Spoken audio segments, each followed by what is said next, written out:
With sustainability remaining high on the agenda of the confectionery sector, we speak to Paul Schoenmakers, the Head of Impact at Tony's Chocolonely, to discuss its progress this year and also examine some concerns surrounding its approach to tackling child labour, which remains a founding principle of the business. Yeah, so I work for Tony's as Impact is Prime. I'm heading our impact team, and my team is responsible for three things. One is all the programs and activities that we do with our 7 partner cooperatives, 3 in Ghana, 4 in Ivory Coast, all the programs that are geared at getting farmers out of poverty. The second thing we do is that we measure the results of those activities and programs so that we see where we are successful and also understand where we need to do better. We also use that information to report on in our annual fair report, but also throughout our communications actually.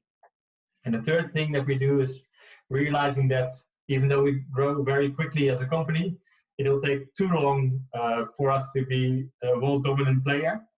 So we have to make sure that other companies follow our way of working. So we've opened up Tony's Open Chain, a collaborative platform where we help other chocolate companies to work according to those 5 social principles, and we help them on that journey. And we also, on that pillar, push for legislation that holds companies accountable for their value chains. And so can you explain why it is so valuable to you that sustainability is fulfilled in the industry? Well, the heart of our organization is our mission. We are a mission-led organization. We make impact and therefore sell chocolate and not the other way around. Our mission is to make the entire chocolate industry slave-free. So not just our own chocolate, but the entire chocolate industry. And therefore, we have to address the root causes, which is poverty. An average farmer in Ivory Coast of Ghana earns far below the extreme poverty line of the World Bank. And in that poverty, we see the root cause for illegal child labor, non-slavery, and also deforestation, the biggest problems in cocoa. In terms of your own journey with the business, can you explain what drew you to join Tony's yourself? Yeah, I joined Tony's almost 4 years ago after having worked for our Dutch Ministry of Foreign Affairs on sustainable value chains, under which cocoa. And before that, I used to work for an investment fund where we supported entrepreneurs in developing and emerging countries. So I've always been looking for that edge between business and the public good, and that is exactly what Tony's is. Fantastic, and from what you were saying earlier, it is the case that Tony's is a very vibrant business, and people are always looking to push the business forward and make it as engaging as possible. Would that be fair to say? Definitely. We always try to raise the bar, as you say it, by improving the way we work in our own value chain, but also trying to raise the bar in the entire sector. Like we did recently with our campaign, the Sweet Solution campaign, where we called on to the entire industry to follow our way of working with our 5 sourcing principles. And could you explain a little bit about those principles for those that may not be wholly familiar with them?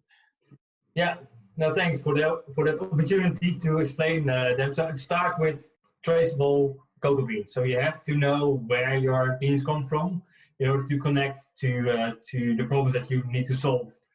So we are proud that we have fully traceable cocoa in all the chocolate that we sell.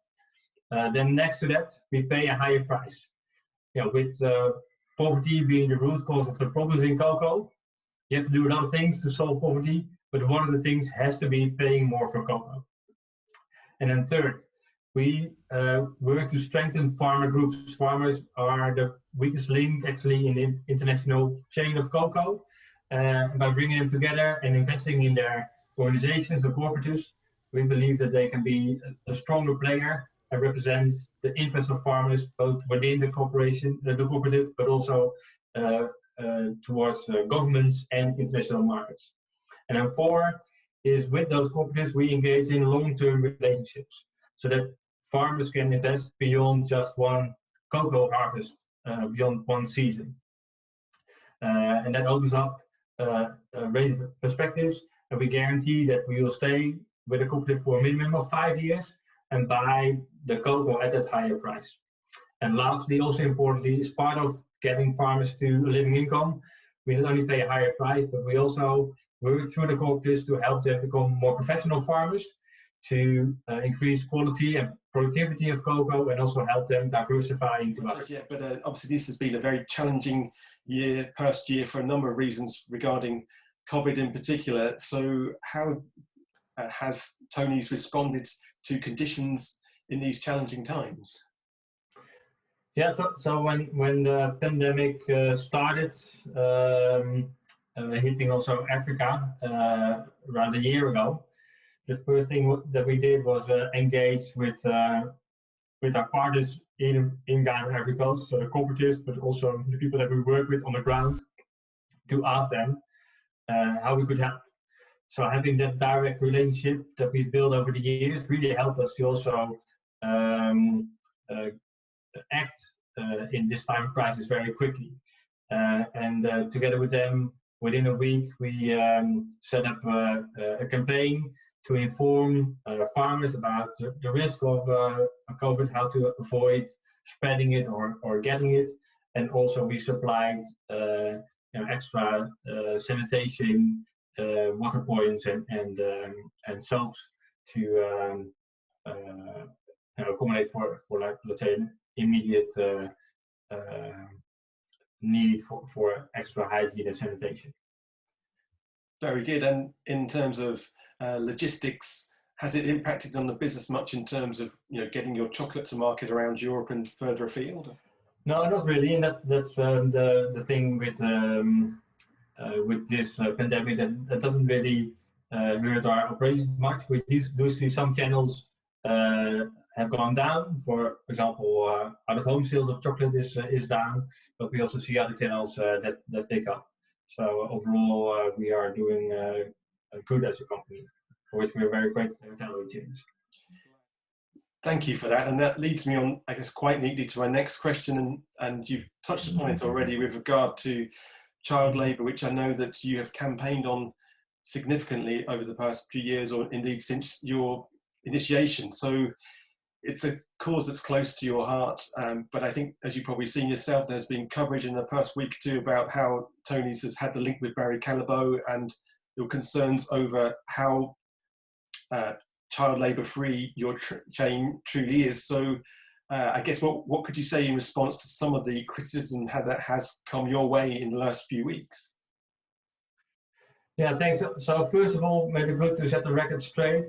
We have a fully traceable supply chain of cocoa that is not intermixed with other streams.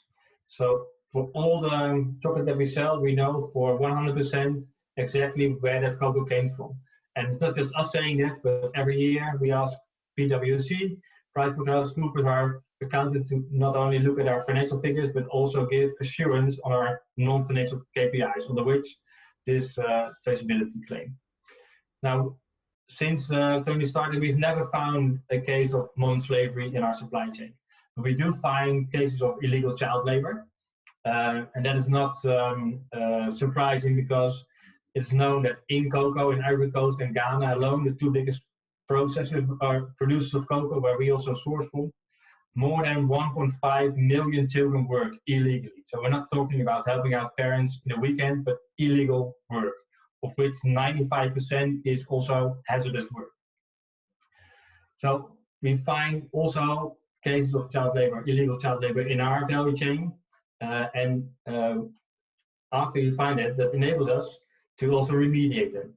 For example, last year we found 387 cases, new cases of child labor, illegal child labor, but we also remediated 221 cases last year. So that proves that we're not only able to find cases of child labor, but also remediate them. And that is exactly what we need to do as Tony's, but actually as the entire industry.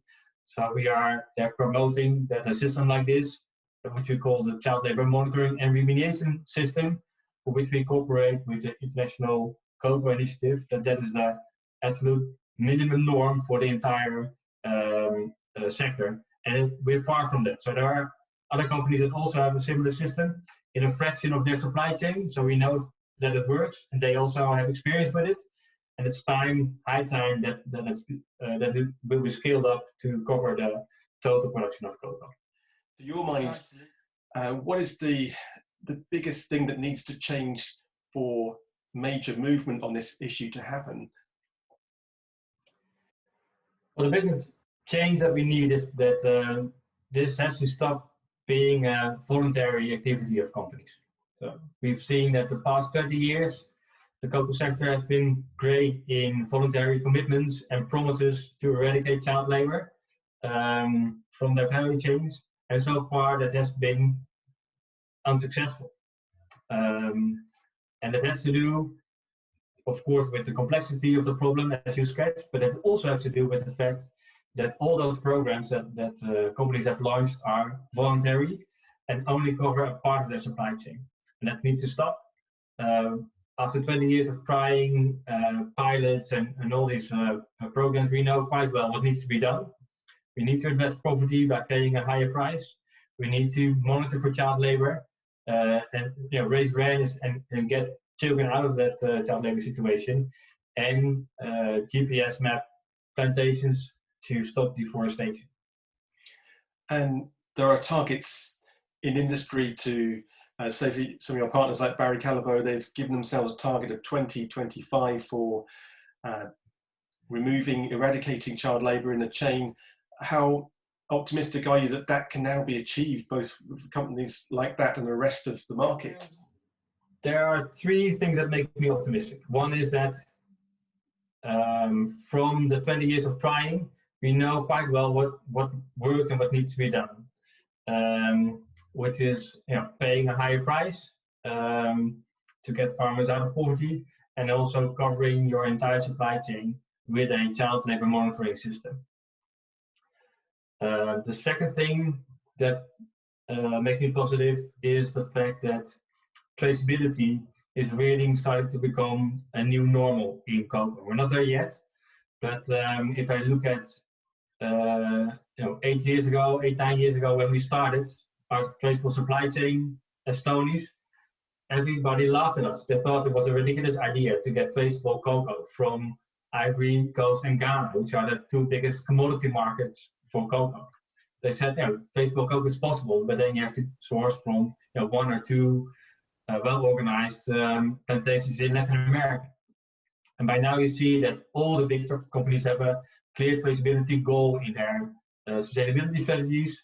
You see the two governments stepping up on traceability, and you also see traders like Barry Callebaut and Cargill really investing in traceability in their direct supply chains. And the third thing that makes me optimistic is the positive momentum that you see, especially in the EU, around human rights due diligence legislation. So a law that holds companies accountable for any human rights violations in their supply chain. And that will further push companies to invest in solving problems that exist in their supply chain. But just in terms of what you've done as a company recently, in the past few weeks, you've launched a new series of bars that called out industry. What has been the response to the recent release of those products? Those lookalike bars sort of represented the industry, because we want to show that independent of the brand, the chocolate that's used for making that sweet luxury the cocoa that's needed for that can be sourced according to those 5 sourcing principles that we just talked about. Not just Tony's chocolate, but actually any chocolate. I think the campaign was well received. Initially, some big chocolate players were, I guess, not amused. We also heard that one of our retailers was pressured to get it off the shop floors after the first day already. But in the end, we sold it in more than 1,000 shops and also online, and reached a lot of consumers with our message. We got more than 30,000 signatures for our petition that calls for legislation. So it's a great success. And that sort of leads me on to the next question with regards to how the buying public has really engaged with the issue of sustainability. And it seems from a report that Cargill brought out recently that they claim that around 70% of shoppers are willing to pay more for sustainably sourced chocolate. And does that surprise you now that there is a growing level of awareness out there, and do you welcome that awareness? We absolutely welcome that awareness, and it doesn't surprise us at all. It's been part of our strategy, our roadmap since the start, with a mission to make 100% slave-free the normal chocolate.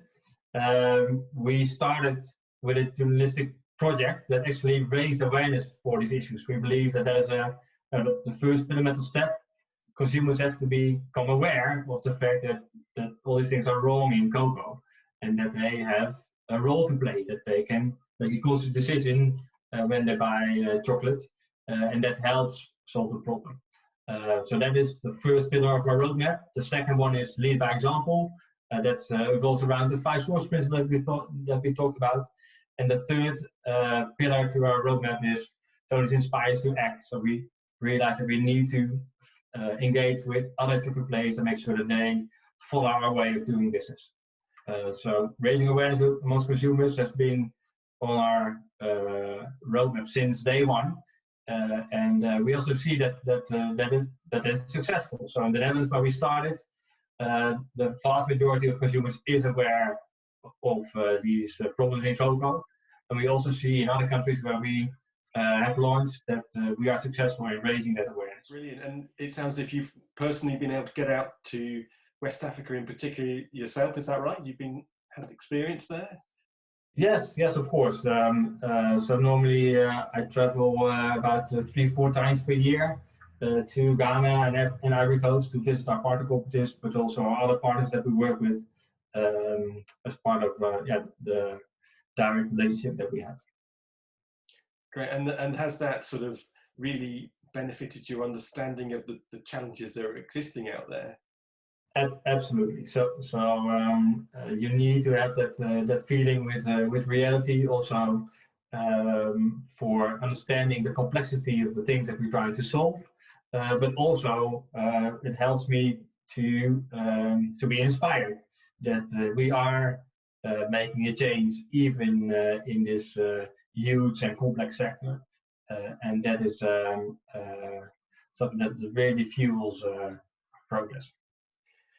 No, thank you for that. That's brilliant, Paul. And just finally, looking ahead to the rest of this year, yes, of course, there are challenges at the moment, but are you hopeful that we're in for better times in the months ahead? Absolutely. So as an organization, we are growing healthy, so that is a good foundation. The amount of beans that we can buy this year has increased again. On top of that, we also see an increasing number of mission allies. So next to Albert Heijn, who joined our mission and our way of working 2 years ago, we have recently seen the launch of Chocolonely, a German celebrity brand in Germany, and also Aldi has announced that they will join our Tony's Open Chain platform. So through that, we are able to buy even a larger amount of beans according to those 5 source principles. So that has a really positive outlook also for further growth next year. Maybe good to end with a call to your viewers to sign our petition. As hopefully clear now, just voluntary measures alone are not enough to change the cocoa industry. So we need proper legislation, and signing our petition helps us to push that through.